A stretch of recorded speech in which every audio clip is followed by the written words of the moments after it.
ตกมาแห้งจ้าสมมันคมมันห่อนมันหนอะไรพี่น้องเอ้ยโอ้โหอุ้ยฟ้าห้องบ่เฮ้ยอ้า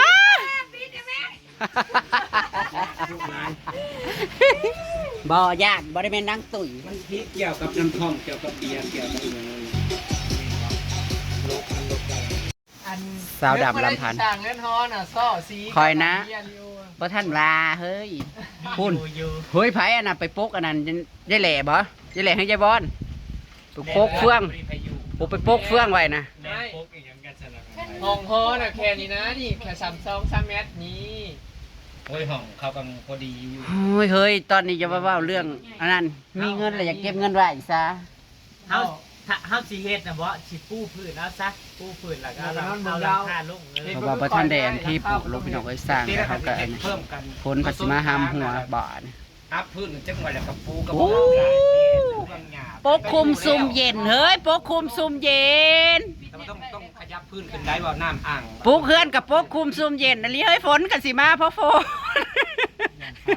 ผ่าไม้ฝนใหม่อันนี้รอแล้วมื้อนี้นะพิษยาในช่วงโอ้ยประเทศก็มาไก่ปักมันลบได้ว่าเราไม่เกี่ยวฝ่าไม้ฝนไม้อันนี้แหละคือว่าซีมก็เห็ดเป็นแล้วก็ไปตั้งคาเป็นไทยมันตั้งได้ตั้งไว้โลดอันวันของเก่าไม่ได้ก่อจะตั้งคาได้อยู่แล้วนั่งอยู่ไม่ได้ตั้งอันนี้บ่าวอ้อยพี่น้องเอ้ยตอนนั้นฮอดเลยพอเราก็มาตะกี้ว่าสิลงปันเฮ็ดให้ค่อยนั่งมองอันน้าบ่าวเจออกเพิ่นแม่เพิ่นเจออกเพิ่นเสียแต่ว่าจักสิได้ลงบ่มีฝ่าฝนก็สิตกตอนนี้มันก็กี่โมงแล้วคะเที่ยงเนาะยังบ่ทันนั่งซุ่มแซวแมวเป้านั่นน่าอยู่มาเพื่อได้พี่น้องเอ้ย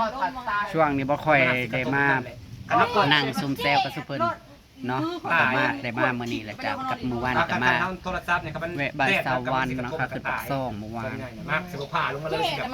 แรงกระทบมันแรงสะออนเด้เนาะพี่น้องมาทางนี้แหละเอิ้นเอ็ดซ่านได้โอ้สาววันก็อึ้งตึงอำมาลาขึ้นไปอีอึ้งตึงก็มากับเฮาเบาอ้อยมันเป็นไฟมันใหม่ก็ยินดีนำเด้อจ้าคำคูณโอ้ยปวดเหนียวคล้ายๆแบบว่าเสาเฮือนกูก็ตั้งเลยหมู่มาหากูก็บริสนหัวปอดมึงเลยสินั่งแยงเสากูอยู่นี่แหละถ้าอยากมาก็มาเถอะไม่สนใจสุดท้ายแล้วค่อยรับจบกูไม่สนใจมึงดอกหายความมันอะไรพี่น้องนั่งอยู่ผู้เดียวนั่งเลยเจ๊กูสนใจหัวปอดดอกผู้ใดอยากมาหากูสินั่งแยงเสาเฮือนกูอยู่นี่แหละเราได้ยินบ่เห็นบ่นี่ตั้งขึ้นเก้เด้เลยนี่นั่งเฝ้าผู้บ่าวอยู่นั่งผู้บ่าวสร้างข้างทั้งใจก็ว่าไปย่อซอยข้าเจ้าบ่าแต่จ้อยกับจ้องอารมณ์ทับหัวแต่เบิ่งว่าเนาะมึงจ้องลมทับหัวมึงน่ะกูก็สิบ่ไปเบิ่งมึงคือกันส้มตำจ้าส้มตำด้วยจ้าเย็นได้บัดนี้ล้มมาแหละพี่น้องเอ้ยฝนตกทั้งอื่นมันเย็นห่วยๆแล้วนะกินเนี่ยมันคือคนสิได้ลูกไผ่ดูกินเนี่ยมันแซ่บๆให้เบิ่งดู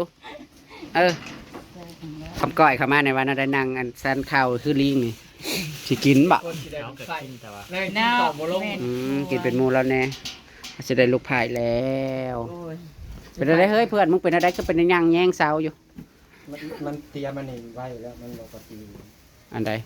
มีปลากันลงปฏิมูเตรียมของจิตามาให้แล้วมันเตรียมมาให้เลยกะลงแล้วขนาดนั้นกะเตรียมมาเรียบร้อยป่ะบ่ายโมงพอดีเลยจะแมนหักฝนสิบอันนี้เขาบอกมืออื่นก็สิได้ไปมืออื่นก็ได้ไปคือเก่ากับมืออื่นดาบเป็ดจ้าดาบเป็ดจ้า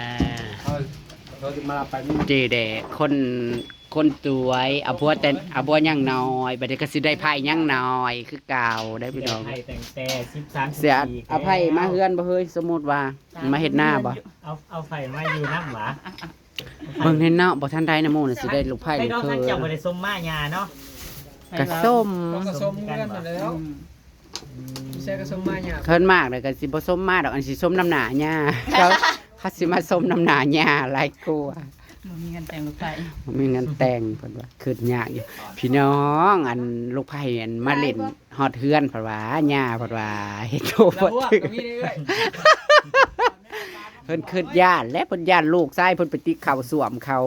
สิบ่มีเงิน เอ แต่ อ งเด้อเนาะ เอาไปเอามาน่ะสมัยคู่มือนี่มีลูกชายนั่นเป็นห่วงก็มีลูกสาวเด้อย่านไปข้าวสวมเขาว่าเป็นหยังได้พี่น้องเอ้ย สิบ่มีเงินแต่งเด้อ อืม ๆไปเข่าสวมแล้วก็ ห่วยไปข้าวสวมเขาเนี่ยมันโอ้บันไลและกู ยืมให้ยืมในเรื่องเงินน่ะเรื่องเงินใจหมูน่ะ สิเอาเท่าใดขาดอกมันสิพ่อบ่ล่ะ ไอ้งัวจ้ามีโตกับเรือ เฮ้ย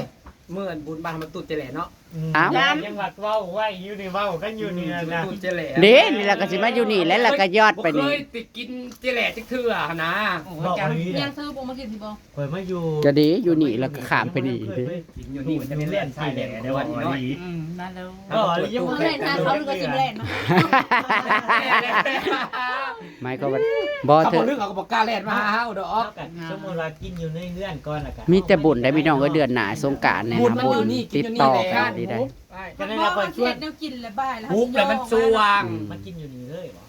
กินอยู่นี่เลย กินนะว่าจะเอาไปกินอยู่นี่ กินอยู่มานี่เบิดมื้อ ใช่เนาะ กินตู้พันนี่ล่ะค่ะ เออ บุญ มอดกินบ่ได้นะจ๊ะเอาไม่ของแท้เด้อจ้าหมด30,000ปลายผมว่านี่นะ เมาไม่ได้ มาดีแต่ว่าจังบ่ได้อ่านจังบ่ยาก ค่าสร้าง5,000พอดี34,000 พัทธิโซ อันนี้หันใด ข้องหมูเขาใหญ่คนนี้เขาก็ยังบ่ฮอด40,000ของเพิ่นนี่น้อยหนึง ขอเล็กมันหนาเจ๊ขอเล็กหนาแน่กับแป้นกับแผ่นละ200 แม่มันอยู่ในก็เห็นดีมันอยู่ในน่าน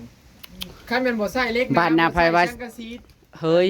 บ้านนาเฮาสิไปคิดว่าสิเฮ็ดเฮือน เจ้าคิดเบิ่งซ้ำนี่น่ะ3-4หมื่นเลย เฮ้ยเต้ก็นักว่าอยากได้ตู้เป็นอันนั้นเคาน์เตอร์เต้อยู่ปัจจุบันว่าเพจนี่3 ปกติเขาเห็นตูบแล้วก็สิเอาเล็กหนา 1.0 เบิ่งเขาสิทายให้เบิ่งว่ามันน้อยมันใหญ่ซำใดเนี้ยซำเนี้ยนะทุกคนซำเนี้ยนะ34,000ค่ะซำเนี้ยจ้าอย่าไปคิดเลยว่าจะเฮ็ดบ้านในอีลิเซ เฮ้ยขนาดบ่ทันได้มีอีหยังอ้อแอมขึ้นได้นี่มีแต่เล็กตึงเยิงกับหลังคาแค่นั้นไม่อันนั้นละแนงซ้ำนะกับเทพื้นนี่ซ้ำนี่แล้วนี่แพงจ้าฟังนี่นะยับน้อมรับว่าแพงอีน้อยสิไปจักโมงสิลงละบ่ตอนนี้จักโมงแล้วซะโอ้ยยังบ่บ่ายเนาะห้องยังเที่ยงอยู่เนาะยังเที่ยงเจ้าก็อยู่พูฝนกับจักตกอยู่สิไรอยู่บนฝั่งโค้งผมบ่เนาะอย่าตกอยู่ฝากโค้งพุ่นนี่นะความคืดครั้งขน้อยเนี่ยนี่เฮ็ดแบบนี้เราเลี้ยงกุ้งบ่อ้อยแล้วเอากุ้งมาลงอยู่ได้นี่พี่น้องเอ้ยเลี้ยงกุ้งฝอยจ้ากุ้งฝอยเลี้ยงปลาเข็งเลี้ยงปลาลูกแบบนี้มีความสุขเลยพี่น้องเอ้ยเลี้ยงปูเลี้ยงปลาเลี้ยงเป็ดเลี้ยงไก่อ้ายมีหอดแมงอันนี้เฮ้ยแมงข้าวสารบ่คือแมงหยังอันนี้นะลองอยู่มันมาจะใส่ลงไปลอยอ่องล่องเบิ่งของเธอล่ะเบิ่งของเธอล่ะคือว่ามันเลิกนี่เนาะเบิ่งของอามาลาคือว่าตื่นๆเพราะว่าห้องอามาลาเลิกกลัวอืม